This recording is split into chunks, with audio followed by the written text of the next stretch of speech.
25 বছরের সাবমুক্তি। নিউজিল্যান্ডকে হারিয়ে রেকর্ড তৃতীয় চ্যাম্পিয়ন্স ট্রফি ভারতের ঝুলিতে। নিউজিল্যান্ডকে 4 উইকেটে হারিয়ে চ্যাম্পিয়ন্স ট্রফি জিতে নিল ভারত।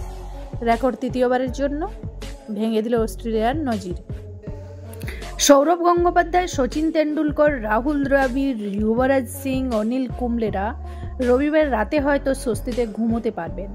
হ্যাঁ বন্ধুরা, 25 বছর ধরে যে যন্ত্রণা কুড়ে কুড়ে খেয়েছে, মরু শহরে তার থেকে মুক্তি দিলেন রোহিত শর্মারা। 2000 সালে যে নিউজিল্যান্ডের কাছে হেরে চ্যাম্পিয়ন্স ট্রফি হারাতে হয়েছিল সৌরভের টিম ইন্ডিয়াকে, সেই প্রতিপক্ষকে হারিয়েই সাবমোচন করল ইন্ডিয়া। নিউজিল্যান্ডকে 4 উইকেটে হারিয়ে চ্যাম্পিয়ন্স ট্রফি জিতে নিল তারা। রেকর্ড তৃতীয়বারের জন্য ভেঙে দিল অস্ট্রেলিয়ার নজির। দুবার চ্যাম্পিয়ন্স ট্রফি জিতেছেন অজিরা, ভারত জিতল 3 বার। রোহিত শর্মা, তারও কি সাবমোচন হলো না?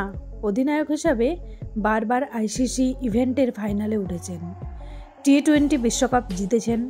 তবে যে টুর্নামেন্ট ঘিরে সমুদ্র হিমাচল উচ্ছ্বলিত হয়েছিল, সেই ওয়ানডে বিশ্বকাপের ফাইনালে অস্ট্রেলিয়ার কাছে পরাস্ত হয়েছিল ভারত। ঘরের মাঠে স্বপ্নভঙ্গ হয়েছিল টিম ইন্ডিয়ার। গোটা টুর্নামেন্টে অপরাজিত থেকেও ভারত ফাইনালে হয়েছিল অস্ট্রেলিয়ার কাছে। চ্যাম্পিয়ন্স ট্রফিতে ক্রিকেট ঈশ্বর যেন হিটম্যানের সেই আক্ষেপেই মিটিয়ে দিলেন। অপরাজিত থেকেই চ্যাম্পিয়ন হলো ভারত। দুবাইয়ে রবিবার ভারতের দিন শুরু হয়েছিল টস হারা দিয়ে। টানা 12 ওয়ানডে ম্যাচে টস হারলেন রোহিত। প্রথমে ব্যাটিংয়ের সিদ্ধান্ত নিলেন মিচেল স্যান্টনার। ভারতের পেসাররা ব্যর্থ, তবে ভেলকি দেখালেন স্পিনাররা। তাও নিউজিল্যান্ড যখন 251/7 তুলল, ক্রিকেট পণ্ডিতেরা বুঝে গিয়েছিল টিম ইন্ডিয়ার লড়াই সহজ হবে না। রোহিত শর্মা, শুভমান গিল শুরু করেছিলেন রাজকীয় ভঙ্গিতে। গোটা টুর্নামেন্টে বড় রান পাননি, ফাইনালেও জলে রোহিত উঠলেন।